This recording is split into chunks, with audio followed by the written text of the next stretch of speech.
Welcome to Black Gumbo Southern Gardening. I have a new favorite fruit tree. I'll tell you why.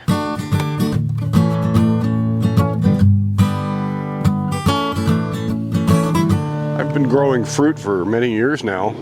I began growing fruit with the fig tree. I started cuttings of fig trees and grew them into successful fruit-bearing trees and really enjoyed it. I've grown some stone fruits. I've got a apricot, a plum, and a peach tree. Those are pretty easy. I've grown citrus. I love citrus. I've got a citrus tree in the ground. But there's a problem going on lately that causes these trees to be, some of these trees, especially the citrus and the figs, to be a little risky. This risk has to do with weather. In the past 3 years, we've had two significant freezes, very significant freezes, that have damaged or destroyed about half of my fruit trees that I owned. I had over 35 to 40 varieties of fig trees. I'm down to about 15 or 20 varieties now because these weather events have killed them off. I don't have room to take them all into the garage, so that's a problem. They are in pots. I've got one outside in the ground. Citrus. I love citrus trees. I've got some brand new ones right back here.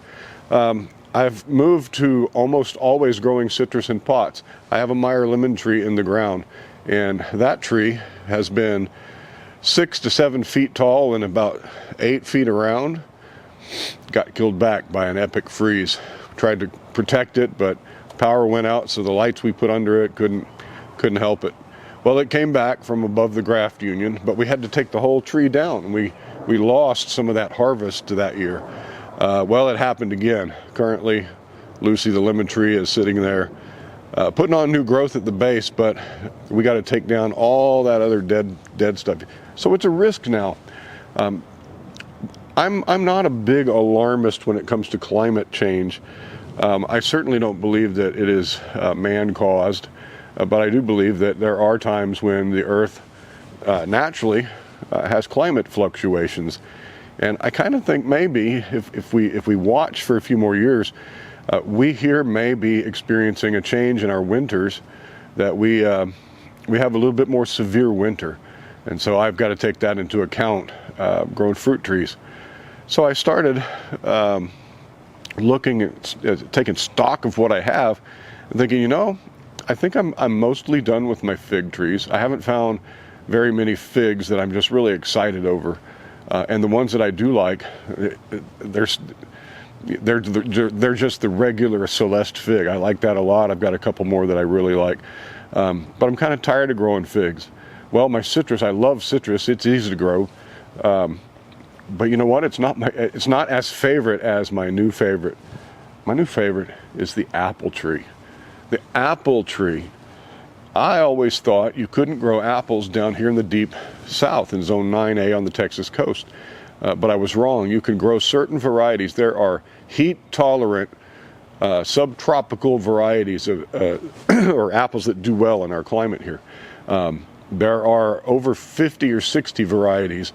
And on his website, Cuffle Creek Nursery, they've got a list of varieties of apple trees that do well in the subtropics, and they're so convinced of this that they've moved to Uganda and are planting apples in the heat of Uganda. So if they can do it there, I can do it here. I've been growing apples now for 3 years, and I'm on my third year, and I'm getting my first fruit, and I'm so excited. The reason I like the apple tree is because they can take a hard freeze, and they can take our summer heat. So they're almost the perfect tree if you want a fruiting tree here in our area, zone 9A on the Texas coast, or anywhere where it's too hot to grow apples. It's not too hot. Let me show you my apple trees. These apple trees started as about a foot-long rootstock, and they had a little piece of scion wood about an inch long grafted to them, and they were way down there at the bottom. They grew straight up into this main leader we call a whip in their first season. They didn't do much. They just grew tall. The next year, they branched out. We notched them so they would branch where we wanted branches. And so we got some of this growth to be forced out. then we tied the branches to give a more horizontal format, because that encourages fruiting spurs. You can see here, fruiting spur, if it'll focus. Look at that. There's my little baby apples. Got some there. Got some over here too. Check these out. These are my early varieties. This is actually my favorite tree. It's shaped so nicely. I'm growing these to a modified central leader growth habit, where we leave a little tuft of stuff up here at the top to shade what's down here when they get bigger. You'll see as the years go by. But look at that. Here's my first little apples. There's some up here. We're going to have to thin these. Once they get a little bit larger than that, we'll come out and I'll talk about thinning and show you what we're going to do. But aren't they beautiful? And look at these blossoms. Apple blossoms, you can't go wrong. They're so beautiful. Anybody recognize those insect eggs? Is that a beneficial or bad? I've seen some ladybugs around, so I'm wondering if that's what that is. Anyway, this Reverend Morgan was actually developed here in the Houston area, and it's a later season. As you can tell, it hasn't woke up yet. But there's Lucy. That's what happened to Lucy, but you can see her growth is coming back down at the bottom. All of that's coming up above the graft union. The graft union is actually, at this point, really about ground level. So we're going to have to take all this stuff off.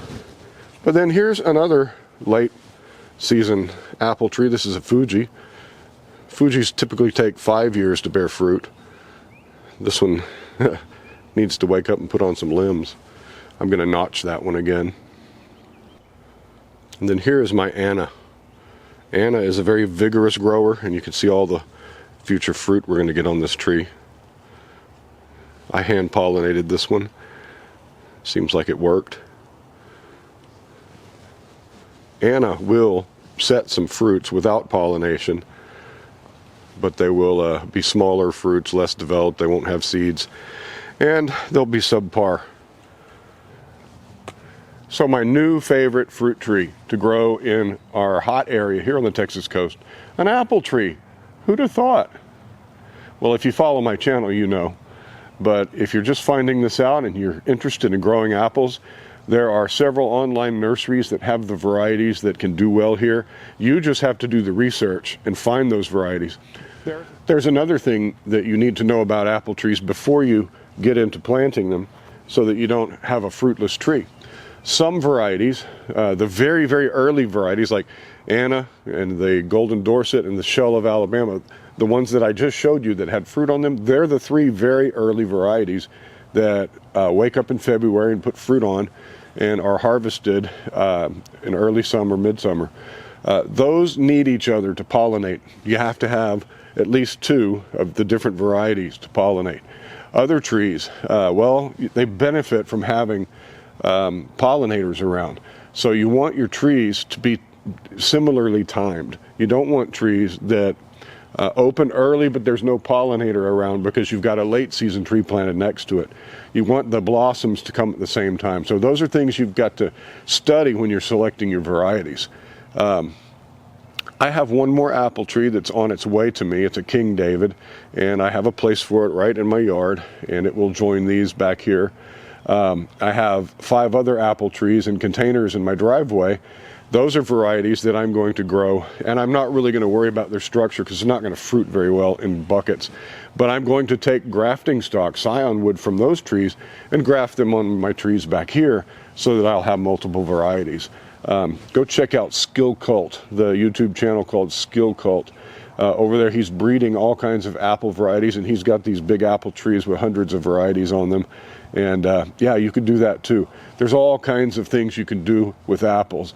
You just do a little bit of research up front, a little bit of learning, and selecting the varieties that will work best in your area, and you can have a little micro orchard.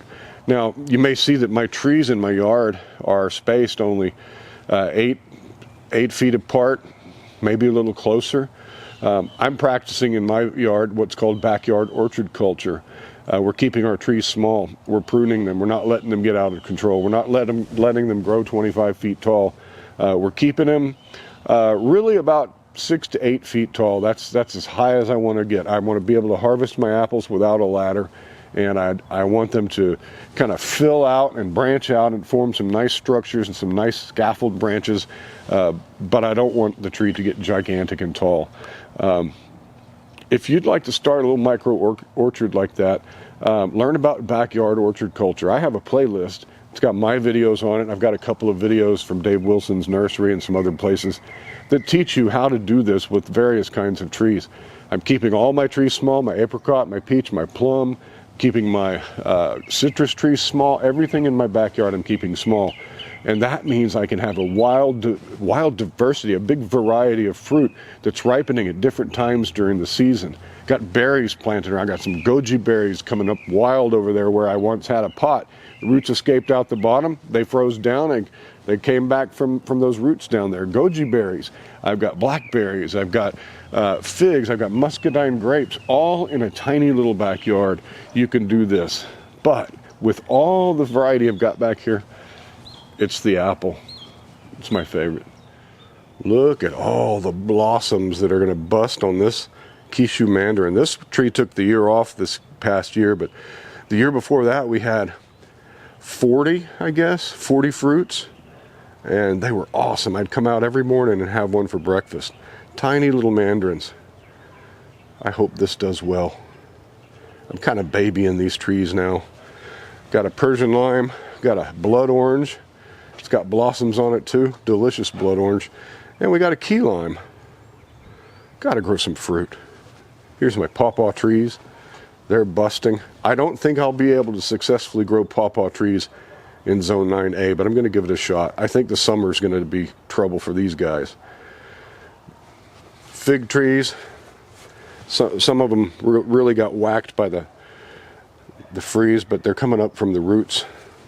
I show you how to save a fig tree. Look at that. That one survived. I've got a video. It's an older video, but I show you how to save a fig tree if it's been whacked by the freeze. This guy, unfazed, little ruby. Got myself a Barbados cherry tree here. You don't really have to trim these, but I do want to keep it small, and I do want to keep some of those branches that are getting all crossed in there. I want to keep them trimmed back. This fig tree's toast. Muscadine vines, they got their annual prune, and they always produce about 40 to 60 pounds of muscadine grapes for me. There's part of the prunings there. I'm stunned. I'm amazed how far these vines grow in a single year. My apricot tree, this is almost a perfectly formed goblet shape. Look at that star-shaped 5 scaffold branches going out in a star-shaped pattern. Yeah. Apricot. This is the Tropic Gold, one of the few apricot varieties that will do well in our subtropic environment. Peach tree looks like it's waking up down there, but this one was what I was concerned about. This is my plum tree, and it was not showing signs of waking up, but I see it now. It's just a little bit later than the rest. That's encouraging. We took that tree from a 6-foot tall, big box store, container grown, straight up and down tree. We took it down to 1.5 feet, 18 inches tall, and forced out that branching for that goblet shape. Did the same with this peach tree. Didn't take it quite as far down because it didn't offer us the branches that we needed. So look at that, waking up. Gotta have peaches, you know. But it's the apples. The apples have my heart right now. Well, hey, thanks for joining me today as we looked around and talked about fruit trees. I hope that you enjoy our channel, our content. If you did, please like and subscribe, and hope you have happy gardening. We'll talk to you next time. Bye-bye.